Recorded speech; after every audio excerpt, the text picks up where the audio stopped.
खामोश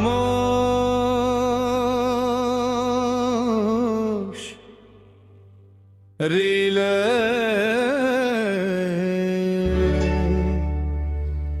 स्टेशन भी आखिरी सिटी।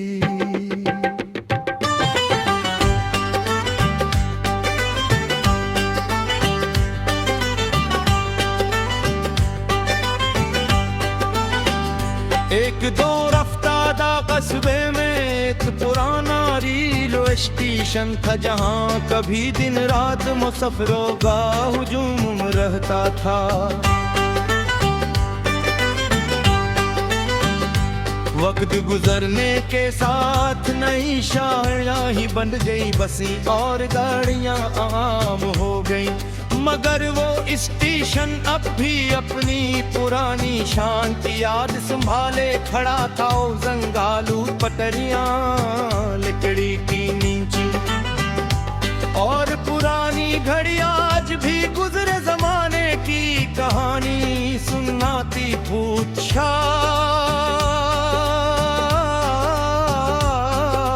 के वक्त जब सूरज डूबता तू इसकी सिनरी रोशनी प्लेटफार्म पर लंबे साए बना देती और पूरा माहौल अजीब सी अदासी में डूब जाता।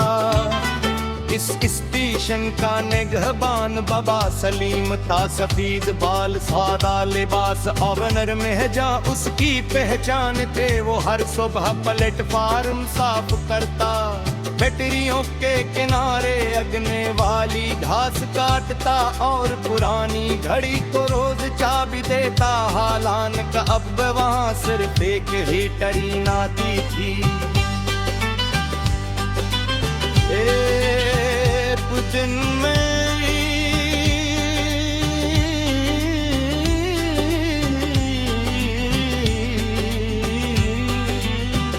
इस स्टेशन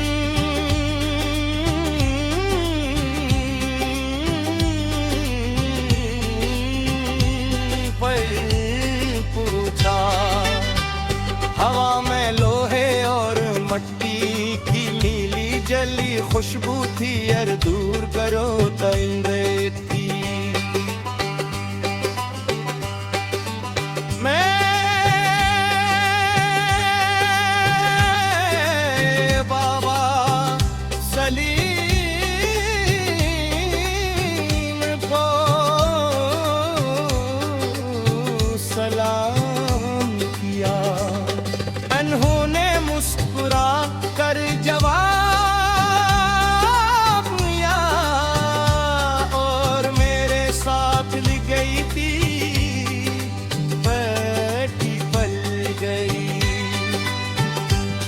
मैंने पूछा बाबा, जब यहाँ इतने कम लोग आते हैं तो आप भी इतनी लगन से ये सब क्यों करते हैं? हमने पुरानी घड़ी की तरफ देखते हुए कहे, जगह ही वीरान नहीं होते, सिर्फ इंतजार लंबा हो जाता है। ये बात मेरे दिल में इतर गई। इसी दौरान एक नौजवान लड़की प्लेटफार्म पर आई। वो पहली बार शहर जा रही थी और खौफजदा दिखाई दे रही थी। बाबा सलीम ने इस पे पानी पिलाया, इसका सामान उठाया और सही हदबे तक पहुंचा दिया। करान चलने लगी तो लड़की ने खिड़की से हाथ हलाया। बाबा सलीम ने मुस्कुरा कर कहा, हर सफर एक नई कहानी की शुरुआत होता है, डरना नहीं। दोपहर के वक्त एक बूढ़ा शख्स स्टेशन पर आया। वो बरसों बाद अपने गांव लौट रहा था।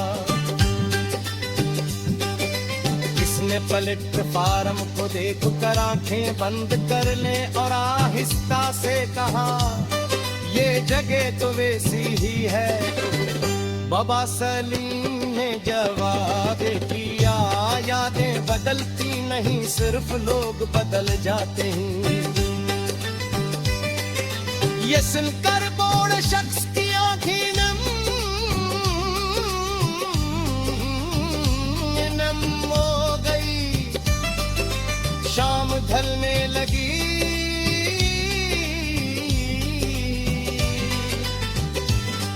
हवा ठंडी और गई और प्लेटफार्म पर खामोशी भी गई।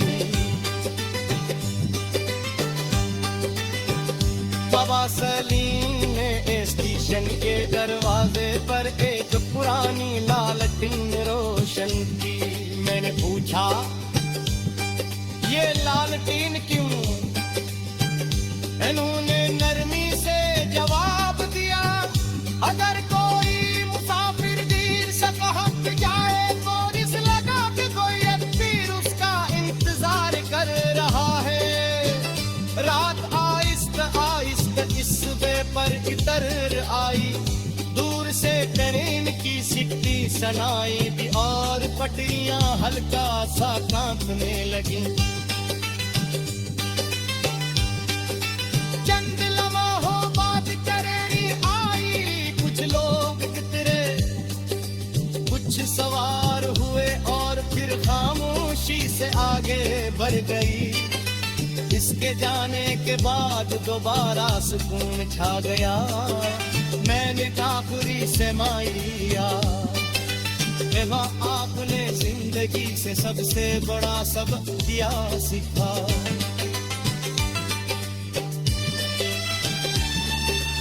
उन्होंने भारी भटरियों की तरफ देख के हुए कहा, जिंदगी भी देख करने पर है, हर शख्स कुछ की साथ करता है, फिर बतरो मंदिर पर फिकर गाता है।